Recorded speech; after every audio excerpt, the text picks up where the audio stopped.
Hey folks, this is my AMG C63 from 2009. Now I wanted to make a video around the things about this car that make it quirky or different, a little bit interesting, some things you should probably know about before you buy the car, and some things that are really good about owning this car.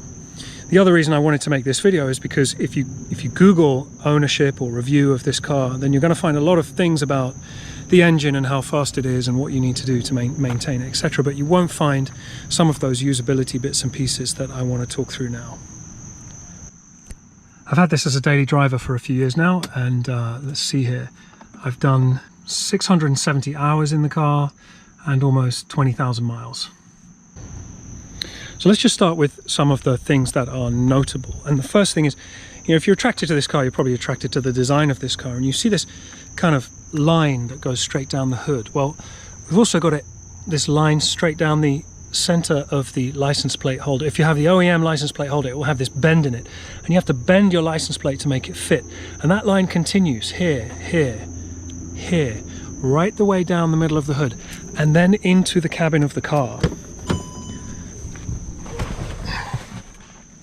You can see it coming down, I don't know if you can see that, just across the ridge, across the top of the dash, and then it comes down the instrument cluster right to that little peak there that you can see in the middle of the dials. It's a really cool feature. I just think it's classy.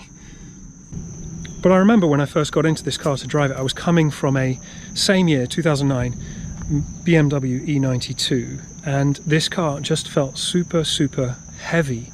Of course, the engine is significantly bigger and therefore the front end is much, much heavier. But this car is, and you should just know this car is 4,900 pounds. The car does have Bluetooth, but the Bluetooth is only for calling or voice. It's not for streaming music. If you want to stream music, you can do what I did and put a Bluetooth receiver in here in the glove box, because it does have a power outlet down there in the corner. Put a Bluetooth receiver and a preamp. I bought a Clarion preamp and I wired it up and I hooked it up to the auxiliary cable here. So you select the auxiliary source, and that works great. The speakers in this car, I think this has the multimedia package, and so the speakers are Harman Kardon and they are absolutely wonderful. There's no heated steering wheel in this ar, and the mirrors don't automatically fold. The other first impression I had was that the shifting is actually kind of slow, and there are modes here that you can select. You can go into sport mode and it sharpens up the shifting ever so slightly, but especially when the car is cold, when it's moving from first to second, it can be a little slow. I did have a transmission flush done. Helped a little bit, but yeah, I mean, it is a 2009 automatic, so you're not going to get that crisp DCT type shifting that you get in new cars these days. Here's another notable thing. It's only a small thing, but it's kind of cool. Is that the front wheels, the front OEM wheels are flat, completely flat faced, and the rear wheels are a little bit concave. And I really like it. I just love the OEM design. Moving on to things that are a little bit quirky or different. If you see on the side of the seats here, you've got these 3 buttons, and those control the inflation of the bladders that are sitting inside the seat. So it gives you kind of a lumbar and other adjustments within the seat. You need to be careful that these buttons are actually working when you buy the car. There's 3 on the passenger and 3 on the driver's seat.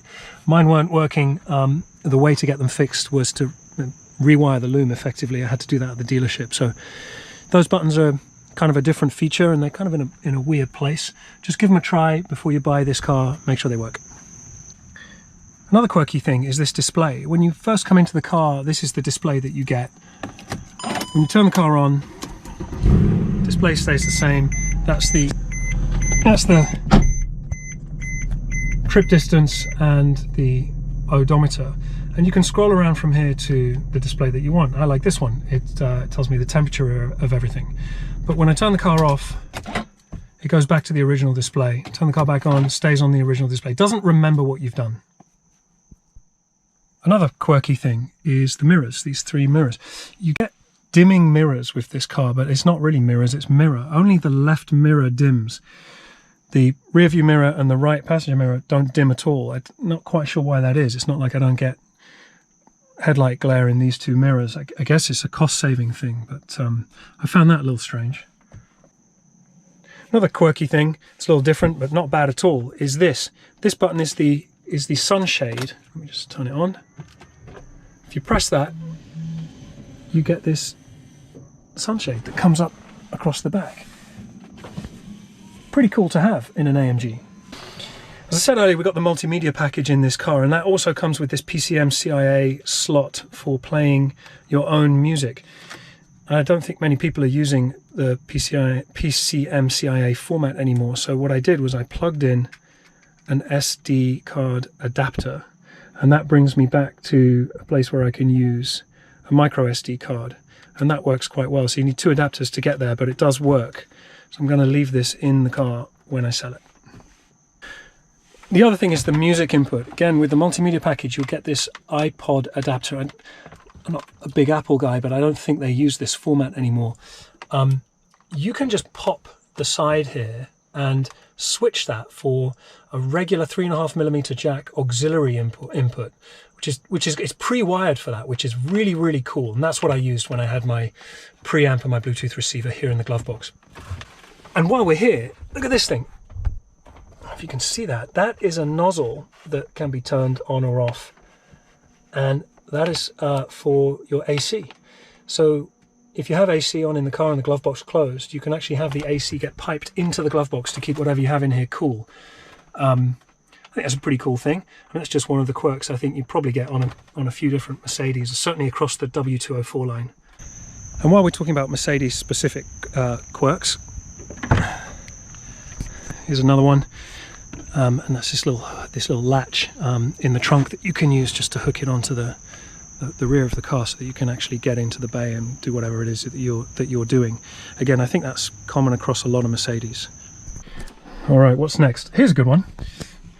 When you're driving, you can put your hand here. It's an automatic, so you can just use one hand. And inside this hole where your hand goes, there are some cutouts that are meant to be, if you can see those, the shapes that your fingers can kind of fit into. It works quite well if you're a freaking giant. I have big hands, and my hands could be 2 times the size, should be 2 times the size for this thing to actually work or to fit ergonomically in my hand. It doesn't really fit at all, and you have to have your hand facing straight down for it to actually feel good, like a kind of a molded grip or something. But it's so far off. It's weird. That's why that's in the quirks section. And then finally, back to the instrument cluster. This little knob here controls the brightness of the instrument cluster, but only around the outside of the tachometer. The display, the LCD display, or whatever it is in the middle, stays the same, and around the outside you can dim it or make it brighter, which seems to me to be sort of irrelevant. I mean, most of the light comes from the middle of the display. Okay, so I'm not going to do a full kind of driven review, but I'm just going to tell you a little bit about how kind of the gearbox shifts and that works, because that is a little bit different than what I was used to. It's probably different because I haven't owned many automatic cars, but as I said, there are some modes. So there's manual, comfort, and sport. Let's just go through them. In manual mode, this car does a great job at staying in gear. In fact, I've heard that you can blow the transmission if you're not careful. So it's one of the few cars that I know does that. When you're decelerating, it won't stay in gear. It will shift down, but it will stay in the gear that you've selected for as long as possible. And that's probably all the way down to about 1,000 revs before it starts shifting down. When you're accelerating, it will not shift up. You need to be careful that you do your own shifts. And because the shifts are a little bit slower in this 2009 car, you need to get on it. If you're using the paddles, you can use the paddles. If you're using the gear stick, you can move it across right for up and left for down. The sport mode, I haven't really used at all in this car. It is not really appropriate, in my opinion, for driving around town, because it just keeps the engine at much higher revs. Honestly, the car doesn't feel that happy driving in sport mode. You've got to be on it. You've got to be really on the rivet for this thing to feel good in sport mode. And then the gearbox feels really, really good when it knows that you're on it. And there's a little, when you depress the accelerator all the way to the bottom, there's a little click that basically tells the car that you're racing at this point. When it knows that you're on it, it seems to have a really good sense for where it should place you in the gearbox range. Now, this car has 7 gears. And I've found that a bit frustrating on the highway. I've been commuting in this car, which isn't ideal, but I've had to do it. and I'll tell you, you're at 2,000 revs when you're doing 65 miles an hour-ish in 7th gear, so top gear. If I'm doing 65 miles an hour in the morning around where I live, I am the slowest car on the highway. I'm getting overtaken by everybody. You really need to be cruising at 70 or 75 where I live. I know it sounds crazy, but that's just how it works here. And if I'm doing that, I'm at like 2,500 revs. Again, 2,000 revs at 65 miles an hour, which the engine is more than capable of running all day, but it's not the sweet cruising spot. The sweet cruising spot for this engine is 1,100, 1,200 revs. You are nowhere near that when you're doing 65 miles an hour. Here's another one. The rear tires, I think the stock section on the rear tires is 265. You can put 275s on them, which I've done the last 2 times I've switched my tires. I think that's good for traction and, you know, bad weather. You see the 2 stalks on the left hand side, they're the only 2 stalks on the column, there's nothing on the right hand side. The top one is for cruise control, the bottom one there is for everything else including turn signal. And the bottom one is really low compared to other cars.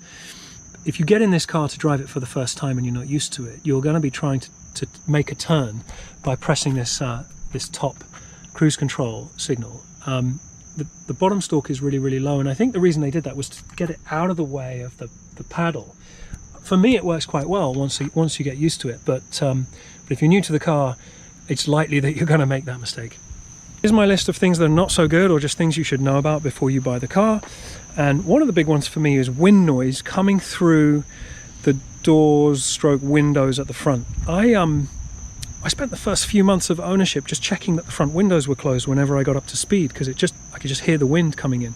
Again, compared to my BMW of the same year, same size, same year, it's the 3 Series sedan, the noise, the wind noise coming through the windows was just so much more that I was checking that the windows were closed.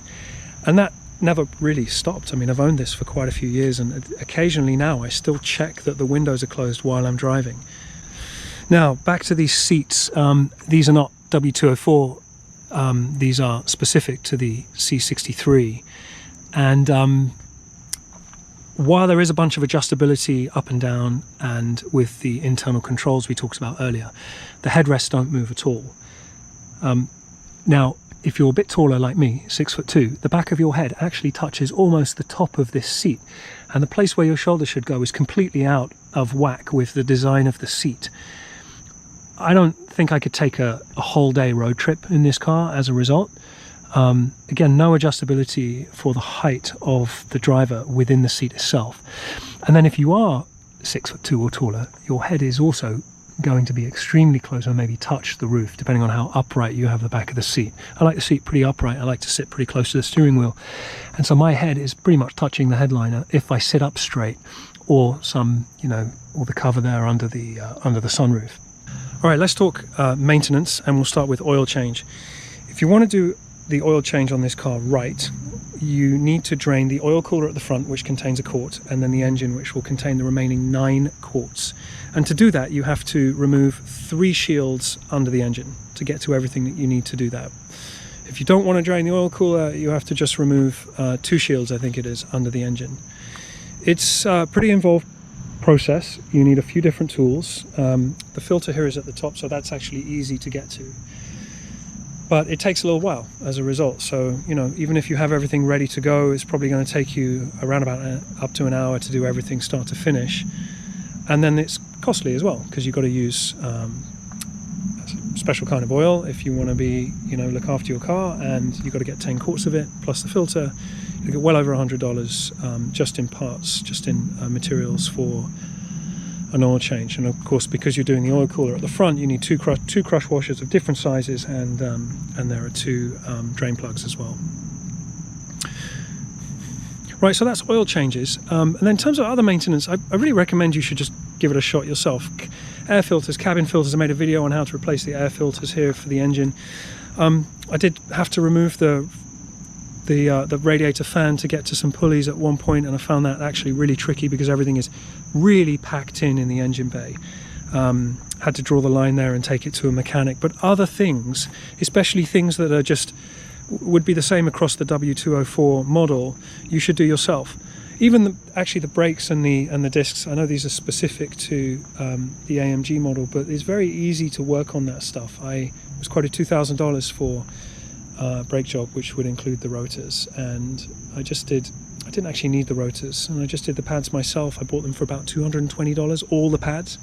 Mercedes OEM got them shipped to me, and they're super easy to replace. Even the sensors, the brake pad wear sensors, there's one on the front and one on the opposing side at the back, and those are about $10 and they just clip right in. So easy to do routine maintenance on this car. The last list, which is the things that are really good, things I was pleasantly surprised about, aside from the engine and the performance. Number one is the turning circle. The turning circle in this car is super, super tight. Now, I don't know what the exact specs are. I don't know how it compares to other cars. All I know is that compared to my previous cars, this is a super tight turning circle. I turn around in almost any road in one go. And maybe it's because my previous car was an all-wheel drive, and that probably limited it a bit. But this is one of the things that makes this an appropriate daily driver. And look, finally, it's only a small thing, but big deal to me. These cup holders are really good. They're different sizes. The front one is a bit bigger, and you've got this cutout right in the middle, which is wide enough to hold any kind of handle. You know, this may be normal on a modern car, but I don't think it was normal on a 2009. It certainly wasn't in any of my BMWs. So I've enjoyed that. Hey, small things, right? Okay, that's it for my list. I've probably forgotten a few things, but if you have anything to add, feel free to add it to the comments. And if you have any questions about this car, you can add it there as well, and I'll do my best to get back to you. Thanks for watching my video, folks. I appreciate it. I'll see you soon.